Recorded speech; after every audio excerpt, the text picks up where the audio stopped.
Sir Ramesh சாருங்களா sir? Insurance ஆஃபீஸ்லேருந்து பேசுகிறீங்களே? ஆமாம் ஆமாம் சார், நான் சிவா பேசுகிறேன் சார். அது இப்போ அந்த ப்ரீமியம் கட்டிட்டேன் சார், ஒரு வருஷத்துக்கு. ஆமாம் ஆமாம் 26,000 சார் கட்டிட்டேன் sir. Okay sir, okay sir, thank you sir, thank you sir, thank you. என்னங்க ஏதோ இன்சூரன்ஸ் ஆஃபீஸ் பேசுகிறீங்க? அதுவா? ஆமாம் ஆமாம், உட்கார் உட்கார் உட்கார். நாளைக்கே எனக்கு ஏதோ ஒன்று ஆயிடுச்சுன்னு வச்சுங்க. என்னங்க இப்படி சொல்கிறீங்க? இல்லை, இதெல்லாம் நடக்கிறது தானே. நாளைக்கு நான் இல்லை, நான் இறந்துட்டேன்னா உனக்கு கையில் 10 லட்ச ரூபா கிடைக்கும். போதுமா? அதுக்காக தான் இன்சூரன்ஸ் போட்டுக்கிறேன். நீ ஒன்றும் கவலைப்படாத, ஓகேவா? ஏங்க ஏங்க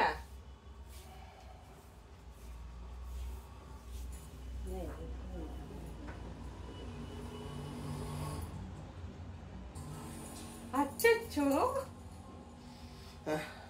இல்லைங்க. இல்லை, ஒரே டயர்டாக இருந்ததா, படுத்துட்டேன். ஓஹோ சரியா.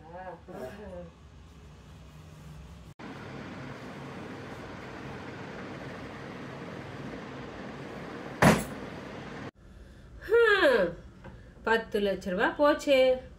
இவர் எப்போ போறது, பணம் எப்போ கிடைக்கிறது? என்ன என்னமோ அங்கேயும் நின்று பட்டாந்து அடிச்சுட்டு யோசிச்சுட்டு போகிறேன். என்னன்னு தெரியல.